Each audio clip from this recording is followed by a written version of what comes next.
Hello guys, আসসালামু আলাইকুম। আমি এখন ভেন্ডি ভাজি করে দেখাবো খুব সহজ উপায়ে। তার জন্য পরিমাণ মতো তেল দিয়ে দিয়েছি, পেঁয়াজ দিয়ে দিয়েছি। পেঁয়াজ কুচিটা একটু বেশি দিবেন। এটা দেখানোর একটাই কারণ, এরকম মশলা ছাড়া রান্না করে বাচ্চাদের খাওয়াবেন, স্বাস্থ্যের জন্য অনেক ভালো হবে। তাই একটু কাঁচামরিচ দিয়ে দিলাম। এখন একটু নাড়াচাড়া দিয়ে মিশিয়ে এখন আমি ভেন্ডিগুলো দিয়ে দেবো। ভেন্ডিগুলো কেটে নিয়ে রেখে দিয়েছিলাম। ভেন্ডিগুলো দিয়ে দিলাম। এখন খুব সুন্দর মতো নাড়াচাড়া দিতে হবে। ঢাকনা দিয়ে রাখা যাবে না, এটা খুব সুন্দর মতো নাড়াচাড়া দিয়ে রাখতে হবে। নাড়াচাড়া দিলে কালারটা খুবই সুন্দর আসবে, সবুজ সবুজে থাকবে। পরিমাণ মতো লবণ দিয়ে দিচ্ছি। এরকম মজা মজার রান্নার ভিডিও পেতে হলে আমাদের চ্যানেলটা অবশ্যই সাবস্ক্রাইব করবেন। আমি খুব সুন্দর মতো নাড়াচাড়া দিচ্ছি।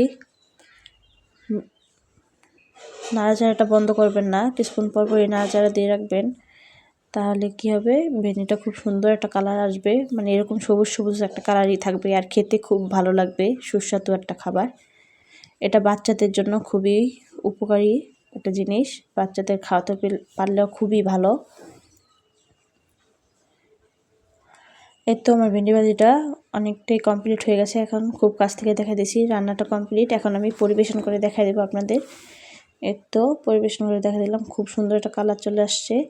আজকের মতো এখানে বিদায় নিচ্ছি। আল্লাহ হাফেজ।